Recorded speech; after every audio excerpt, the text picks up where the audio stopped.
अस्सलामुअलैकुम वरहमतुल्लाहि वबरकातुहू। जैसे कि आप जानते हैं, जायका विद रेहाना एक बार फिर आपकी खिदमत में हाजिर हैं एक नई डिश के साथ, एक नई रेसिपी के साथ। उम्मीद करती हूँ आप सब खैरियत से होंगे और मेरी बनाई हुई रेसिपीज़ अपने घर में ज़रूर ट्राई करते होंगे। जिसने मेरी रेसिपीज़ अपने घर में ट्राई की है, कमेंट सेक्शन में मुझे कमेंट्स करके बताएं कि कैसी बनी रेसिपी उनके घर में जो मैंने बताई हैं आपको। आज हम आपके साथ शेयर करेंगे राजमा को हम लोबिया भी कहते हैं, जो मैंने आधा किलो ली और पहले ही भिगो के रख दी थी। चलिए अब इसमें हम मसाले ऐड करते हैं। सबसे पहले इसमें नमक जाएगा हस्बे जायका। अब इसमें बड़ी इलायची जाएंगी 2 अदद, 8 से 10 लौंग जाएंगी, थोड़ी सी काली मिर्च जाएगी, अदरक जाएगी इसमें, साथ में लहसुन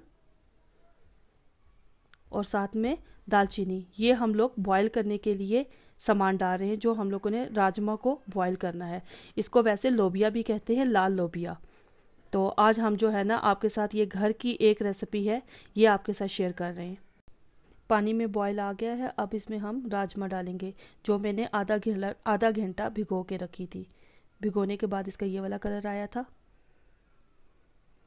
भिगोने से दाल जल्दी गल जाती है, इसलिए हम लोगों ने इसको आधा घंटा भिगो के रखा है। अब इसको हम लोगों ने प्रेशर कुकर में डाल दिया है। अब प्रेशर कुकर हम बंद करेंगे। बंद करने के बाद मैं आपको टाइम बताऊंगी कितने टाइम आपने इसका वेट चलाना है। अब मैं आपको दिखा देती हूँ कि इसमें कौन कौन से मसाले जाएंगे। 2 कप ऑयल जाएगा इसके अंदर, साथ में इसके ज़ीरा जाएगा जो साबुत लिया था हमने, धनिया पाउडर है, कुटी हुई लाल मिर्च है,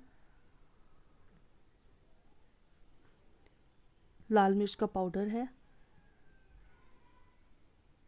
हल्दी है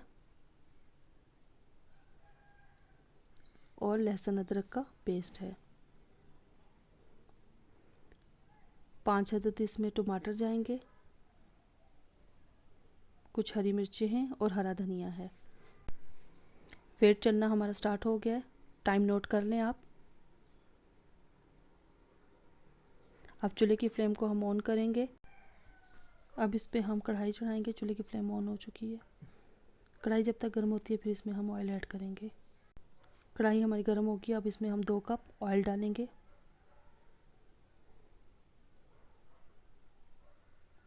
आप ज़्यादा चाहें ज़्यादा भी ले सकते हैं, कम चाहें कम भी ले सकते हैं।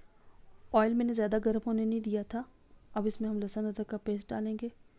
तकरीबन 2 चम्मच लहसुन अदरक का पेस्ट लिया है। ज़्यादा गर्म ऑयल में लहसुन अदरक का पेस्ट डालेंगे तो लहसुन अदरक जल जाएगा, इसलिए हम लोगों ने ऑयल नॉर्मल ही टेम्परेचर पे गर्म किया है। लहसुन हमारा फ्राई हो चुका है। अब हम इसमें जो कटिंग करके टमाटर रखे थे वो ऐड करेंगे। साथ साथ टमाटरों को हम हिलाते जाएंगे ताकि टमाटर जो है हमारे अच्छी तरह से मैश हो जाएं, बीच में टमाटर नज़र ना आए हमारे। मिक्स करने के बाद इसको हम जो है ना थोड़ी देर के लिए जो है ना ढक के रख देंगे ताकि टमाटर हमारे अच्छी तरह से गल के मैश हो जाएं। 1 टीस्पून लाल मिर्च इसमें जाएगी मसाले में।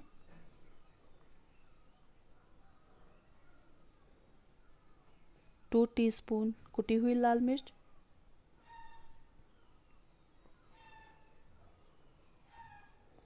1 टीस्पून हल्दी पाउडर,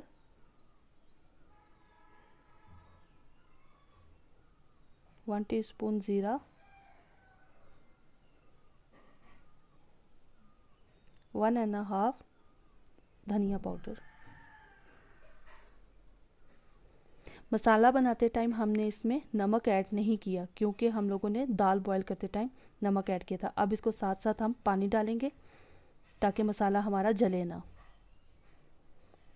आपको लगे कि मसाला हमारा जल रहा है तो साथ साथ आप इसमें पानी डालते रहेंगे ताकि हमारा मसाला अच्छी तरह से पक जाए।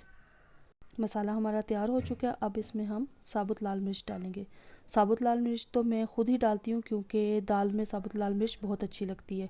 आप चाहें तो डालें, चाहे ना डालें। साबुत लाल मिर्च इसमें डालने के बाद अब इसमें हम डालेंगे कटी हुई अदरक, हरा धनिया और हरी मिर्चें जो हमने पहले कटिंग करके रखी थी। या आप चाहें लास्ट में भी डाल सकते हैं, मैं पहले ही मसाले में डालती हूँ ताकि ये इसका जायका मसाले के अंदर ऐड हो जाए। साथ साथ हिलाते रहेंगे ताकि हमारा मसाला नीचे ना लगे। अदरक वगैरह डालने के बाद भी हमने इसकी भुनाई कर ली थी। अब ये रेडी हो चुकी है। वेट चलते टाइम मैंने आपको टाइम दिखाया था, अब वेट बंद करते टाइम मैंने आपको टाइम दिखाया है। 8:21 पे वेट हमारा चला था, 9:14 पे हमने वेट बंद किया है।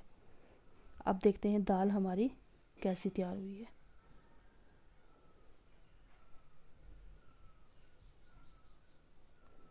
माशाल्लाह से दाल हमारी तो तैयार हो गई है। देखें दाल कितनी अच्छी गल गई है।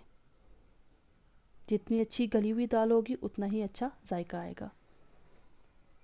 ये जो इसमें हमने खड़े मसाले डाले थे ना दाल में, अदरक वगैरह, ये हम लोग रिमूव कर देंगे। मसाला हमने ढक के रखा था, दोबारा से अब इसको हमने गर्म किया है। अब इसमें हम दाल ऐड करेंगे।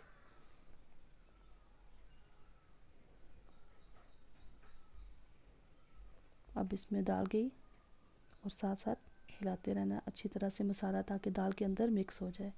माशाल्लाह दाल हमारी रेडी हो चुकी है। उम्मीद करती हूँ आपको मेरी ये बनाई हुई रेसिपी भी पसंद आएगी। अगर आप लोगों को मेरी ये बनाई हुई रेसिपी भी पसंद आती है तो लाइक करना, सब्सक्राइब करना और बेल आइकन के बटन को प्रेस करना मत भूलिएगा। अगर आप चाहें तो दाल को चावलों के साथ भी खा सकते हैं, रोटी के साथ भी, और आप इसी तरह भी चम्मच के साथ खा सकते हैं। तब तक के लिए इजाज़त चाहती हूँ। दुआओं में याद रखिएगा। अल्लाह हाफिज़।